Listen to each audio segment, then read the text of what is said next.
Students, आज हम लोग आईयूपीएसी नेमिंग के बारे में जानने वाले हैं, नॉमेनक्लेचर, जो कि आपका क्लास 10th का टॉपिक है, चाहे आप आईसीएसई में है या सीबीएसई में है।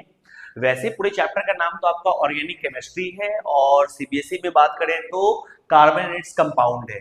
बट अभी हम आपको जस्ट एक स्पेसिफिक टॉपिक स्टार्ट कर रहे हैं, वो है आईयूपीएसी नॉमेनक्लेचर। ठीक है, बाकी कार्बन एंड इट्स कंपाउंड की एक फुल वीडियो आपके पास जल्द आने वाली है। आईयूपीएसी नेमिंग को हम लोग 2 से 3 पार्ट में कन्वर्ट करेंगे। डोंट वरी, 1 आवर से कम में सारी वीडियो कवर हो जाएगी। तो अभी हम लोग आईयूपीएसी नेमिंग के बारे में कुछ बात करने वाले हैं, ठीक है ना। अब जैसे कार्बन के बारे में आप कार्बन का सबसे पहले जानते हो, कार्बन की एटॉमिक नंबर कितनी होती है? 6। कार्बन का अगर आप इलेक्ट्रॉनिक कॉन्फ़िगरेशन करो तो कितनी होगी? 2,4। तो कार्बन को एक चीज कहा जाता है, आप लोग क्लास में हम बताए भी थे, टेट्रावैलेंट नेचर का होता है। ठीक है, टेट्रावैलेंट नेचर करने का मतलब होता है कि कार्बन की जो होती है वो 4 वैलेंसी होती है।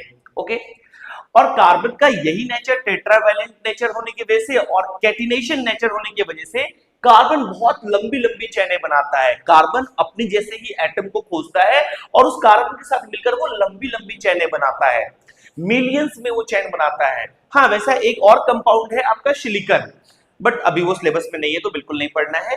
अभी आपको बस कार्बन की नेमिंग पढ़नी है।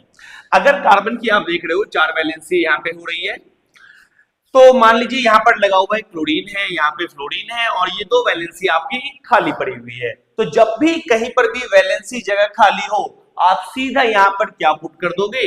हाइड्रोजन। क्या पुट कर दोगे? हाइड्रोजन।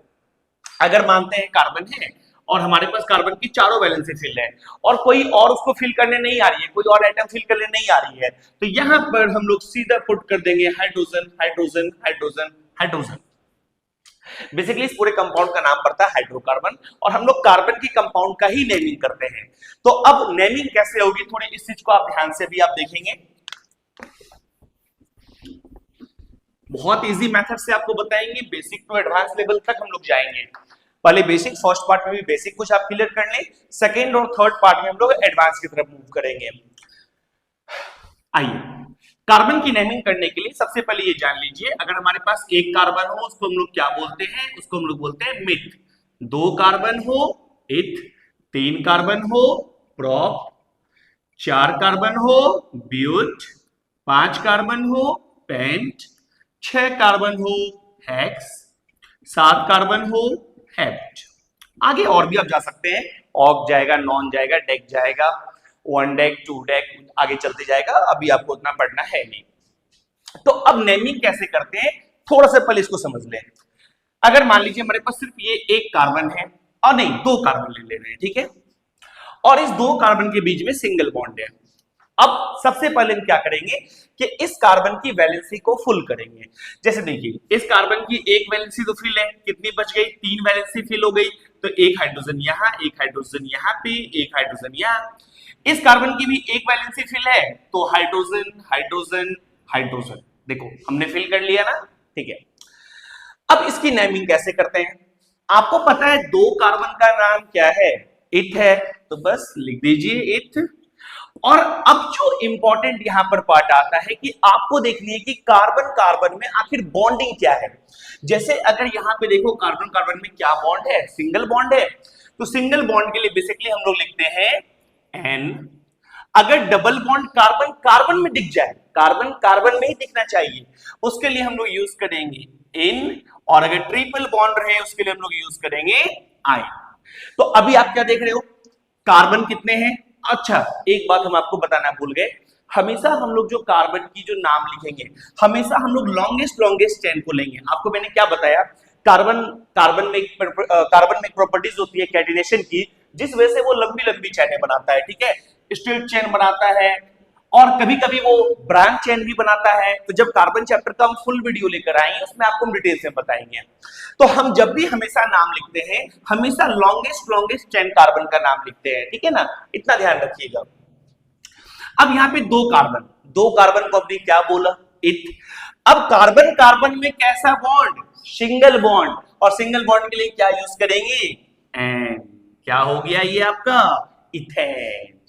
अभी एक कार्बन का आपको हम बताते हैं, एक कार्बन में जैसे यहाँ पे इसकी 4 वैलेंसी खाली, अगर कोई नहीं आया तो वहां कौन आ जाएगा? हाइड्रोजन आ जाएगा। वैसे कार्बन हाइड्रोजन को भाई भाई ब्रदर भी होते हैं दोनों आपस में। अब एक कार्बन के लिए क्या यूज करेंगे, मिथ। अब तो यहाँ पे कार्बन कार्बन में कोई बॉन्ड ही नहीं है। अब अगर आप यहां ध्यान से देखो तो कार्बन दूसरा कार्बन प्रेजेंट ही नहीं है जो कि आप कार्बन कार्बन में बॉन्डिंग देखोगे। तो जब भी कार्बन कार्बन में कोई बॉन्ड ना दिखे, मतलब सिंगल कार्बन प्रेजेंट रहे, आप कुछ नहीं, आप डायरेक्ट यूज करोगे एंड। क्या यूज करोगे, एंड। तो ये हो गया आपका मिथेन। अब मिथेन का फॉर्मूला देखे होगे, CH4, बहुत बार आपने याद किया होगा। अच्छा, हम एक चीज और बता देते हैं, जैसे ये मैं आपको स्ट्रक्चर बना के दिखा रहा हूं, इसको लिखने का एक कंडेंस टाइप भी होता है। जैसे हमने अभी इथेन लिखा था ना, तो ये देखो 2 कार्बन थे। अब बताओ इस कार्बन की एक वैलेंस से तो फिल खुद ये दूसरा कार्बन कर रहा है, तो 3 खाली है तो कितने हाइड्रोजन आएंगे, 3 हाइड्रोजन, तो CH3। इसकी भी एक वैलेंसी फील्ड है कार्बन के साथ, तो कितनी वैलेंसी खाली है, 3। तो आप यहां पर लगा दो H3। अब ये देखो, ये एक टाइप हुआ कंडेंस टाइप। एग्जाम में आपको स्ट्रक्चर भी बोला जा सकता है, कंडेंस दे के भी क्वेश्चन दिया जा सकता है, तो आप दोनों को ध्यान रखें। हम लोग मैक्सिमम क्वेश्चन में अभी हम लोग ये वाला मेथड यूज करके चलेंगे, थोड़ा इजी होगा, वरना बहुत लेंथी हो जाएगा, सजाना पड़ेगा, ठीक है। तो यहां पे आप समझ गए इसका नाम। अब हम लोग अगले कंपाउंड का नाम लेते हैं, जिसका आप लोग भी नाम बताएंगे अगर हम नाम लिखेंगे पहले तो। थोड़ा सा मैं इधर रब कर लूं आपके लिए। अरे यार आईपीसी मिट गया, यही तो पढ़ना है आपको ना। अब देखो थोड़ा सा क्वेश्चन में चेंजेस आएगा। कार्बन कार्बन कार्बन में डबल बॉन्ड, नाम बताओ क्या होगा, 2 कार्बन। अच्छा, सबसे पहले हाइड्रोजन फिल। इस कार्बन की 2 वैलेंसी फिल, क्योंकि कार्बन ही वो फिल कर दे रही है, तो 2 वैलेंसी खाली, तो यानी यहाँ पे कितना आ जाएंगे, 2 हाइड्रोजन। इस कार्बन की भी 2 वैलेंसी फिल, तो कितने हाइड्रोजन आ जाएंगे, 2 हाइड्रोजन। आप इसको चाहो तो स्ट्रक्चर बना के भी कर सकते हो, कार्बन डबल बॉन्ड कार्बन, आपने 2 हाइड्रोजन एक ऐसे दिया एक ऐसे दिया, एक हाइड्रोजन आपने कैसे दिया एक ऐसे दे दिया, लो हो गई, स्ट्रक्चर बन गई, कोई बड़ी बात नहीं है। हम लोग बस कंडेंस टाइप यूज करेंगे अभी। अब देखो 2 कार्बन के लिए हम लोग क्या बोलेंगे, अगेन बोलेंगे इथ। अब कार्बन कार्बन में कैसा बॉन्ड, कार्बन कार्बन में यहां पर डबल बॉन्ड, और डबल बॉन्ड के पोजीशन को दिखाना इंपॉर्टेंट है, तो इसलिए आप वाले देखो डबल बॉन्ड किधर से नजदीक पड़ता है, इधर से अगर जाएंगे तो फर्स्ट, इधर से जाएंगे तो सेकंड, इधर से भी जाएंगे तो फर्स्ट, इधर से भी जाएंगे सेकंड, तो यहां पर कुछ ज्यादा मैटर नहीं करेगा। देखो सिंगल बॉन्ड में पोजीशन दिखाना इंपॉर्टेंट नहीं है, लेकिन जब भी आप डबल बॉन्ड या ट्रिपल बॉन्ड आते हो तो आपको उसका पोजीशन दिखाना पड़ता है। जैसे आपने इथ और आपने देखा कि डबल बॉन्ड फर्स्ट और सेकंड दोनों पोजीशन पे दिख रहा है, तो हमेशा हम छोटी वाली वैल्यू लेते हैं।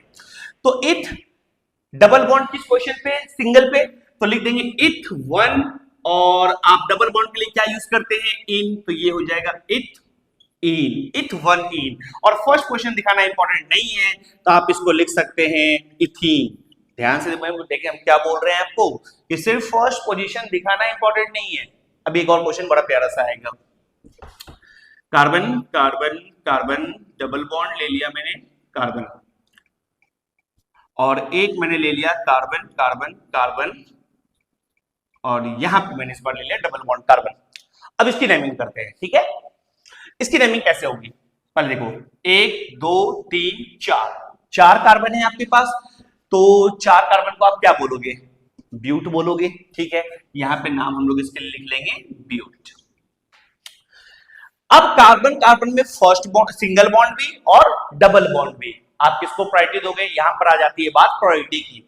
आप यहां पर प्रायोरिटी दोगे डबल बॉन्ड को। अगर मान लेते हैं कि इसमें ट्रिपल बॉन्ड भी प्रेजेंट है सिंगल बॉन्ड के साथ, तो आप प्रायोरिटी दोगे ट्रिपल बॉन्ड को। प्रायोरिटी देने का मतलब है कि आप उधर से काउंटिंग स्टार्ट करोगे, जब भी आपको डबल बॉन्ड या ट्रिपल बॉन्ड दिखे उसका पोजीशन दिखाना मस्ट है। तो अगर इधर से देखें डबल बॉन्ड 1 2 3 4 पे पड़ रहा है, इधर से जाना कोई लॉजिक नहीं है, 1 2, हाँ इधर से इजी पड़ रहा है हमारा, 1 2 3 4, डबल बॉन्ड इधर से हमारा नजदीक पड़ रहा है, ठीक है। अब डबल बॉन्ड इधर से नजदीक पड़ रहा है, अब आपको लगे यहाँ फर्स्ट पे भी है सेकंड पे भी है, ऐसा दिख रहा है, तो आपको हमेशा छोटी वैल्यू लेनी है। तो देखो 1 2 3 4, पहले लॉन्गेस्ट कार्बन चेन का नेम। अब इसमें सबसे पहले आप हाइड्रोजन फिल कर लो, कार्बन की एक फिल तो कितनी हाइड्रोजन, 3 हाइड्रोजन, कार्बन की एक और एक 2 फिल तो कितनी हाइड्रोजन, 2 हाइड्रोजन। इस कार्बन की 2 1 3 फिल तो कितनी हाइड्रोजन, 1। इस कार्बन की 2 फिल तो कितनी हाइड्रोजन भाई आपकी, 2। अब अगली बारी आ रही है नाम की, हमने 4 कार्बन के लिए नाम लिखा क्या, ब्यूट। अब कार्बन कार्बन में सिंगल बॉन्ड भी डबल बॉन्ड भी, प्रायोरिटी किसकी आ जाएगी? डबल बॉन्ड की। डबल बॉन्ड कितनी पोजीशन पे है? फर्स्ट पोजीशन पे है, तो ब्यूट 1 इन, डबल बॉन्ड के लिए हम लोग इन यूज करते हैं। बट फर्स्ट पोजीशन दिखाना इंपॉर्टेंट नहीं है, तो आप इसको लिख सकते हो ब्यूटी। अभी जस्ट अगले वाले में आते हैं, देखो यहां पर और मजा आएगा। अब क्या देख रहे हो, यहां पर भी 4 कार्बन के कंपाउंड थे, यहां पर भी 4 कार्बन के कंपाउंड है। आपको कुछ स्पेशल चीज देखने यहां पे मिलेगा। जैसे देखो, पहले हाइड्रोजन फिल करते हैं, कार्बन एक वैलेंस से फिल, तो कितने? 3 हाइड्रोजन, यहाँ 2 1 3 तो 1 हाइड्रोजन, 2 1 3 तो 1 हाइड्रोजन, और एक तो यहाँ पे 3 हाइड्रोजन। ओके, अब 4, अब देखो डबल बॉन्ड नजदीक इधर से पड़ रहा है, इधर से आओ तो 1 2 3 4, इधर से आओ तो 1 2 3 4, मतलब 2 3 पे पड़ रहा है, इधर से भी आ जाओ 2 3 पे पड़ रहा है। छोटी वैल्यू लेना होता है तो कहीं से भी काउंटिंग कर लो, इंपॉर्टेंट नहीं होता है। 1 2 3 4, डबल बॉन्ड की पोजीशन कितने पे आ रही है? सेकंड नंबर पे। हमेशा छोटी वैल्यू लेनी है, थर्ड नंबर को लेना है, ये कंफ्यूज मत हो जाना। तो 1 2 3 4, 4 कार्बन को हम क्या बोलेंगे? ब्यूट बोलेंगे। अब डबल बॉन्ड की पोजीशन क्या है? सेकंड पोजीशन है, ठीक है। तो ब्यूट 2 और डबल बॉन्ड के लिए क्या लिखते हैं? इन लिखते हैं, तो इसका नाम हो गया आपका ब्यूट 2 ए।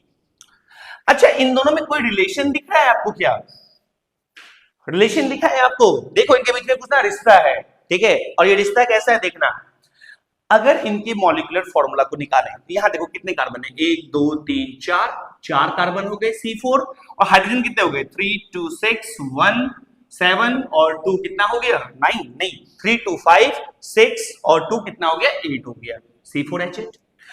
अब जो इस वाले कंपाउंड जिसको आप ब्यूट 2 इन लिख रहे हो, अगर इसमें भी आप नाम देखो ध्यान से, मॉलिक्यूलर फॉर्मूला, कार्बन कितने हो गए? 1 2 3 4, 4 कार्बन हो गए, और हाइड्रोजन कितने हो गए? 3 4 5 3 8, यानी H8। अब आप क्या देख रहे हो, इसका नाम ब्यूटीन है और इसका नाम है ब्यूट 2 इन है, बट दोनों का तो मॉलिक्यूलर फॉर्मूला सेम है और स्ट्रक्चर क्या है? दोनों का डिफरेंट है। तो जब भी ऐसा केस आए कि मॉलिक्यूलर फॉर्मूला सेम हो और मॉलिक्यूलर फॉर्मूला सेम हो बट स्ट्रक्चर डिफरेंट हो, बट स्ट्रक्चर क्या हो? डिफरेंट हो, उसको हम लोग स्पेसिफिक नाम देते हैं और उनको हम लोग बोलते हैं आइसोमर्स। क्या बोलते हैं? आइसोमर्स। अभी आइसोमर्स के बारे में और भी बातें करेंगे, आइसोमर्स भी कुछ टाइप्स की होती है, वो भी बात करेंगे। तो आप यहां पे क्या देखें कि अगर यहां पे सिर्फ डबल बॉन्ड का पोजीशन चेंज हो गया, नाम तो अलग अलग हो गया, बट मॉलिक्यूलर फॉर्मूला क्या रहा? सेम रहा, बट स्ट्रक्चर फॉर्मूला क्या रहा? डिफरेंट रहा। ऐसे को हम लोग बोलते हैं आइसोमर्स। तो अभी हम सेकेंड वीडियो में इससे हम आगे की बात करते हैं, ठीक है।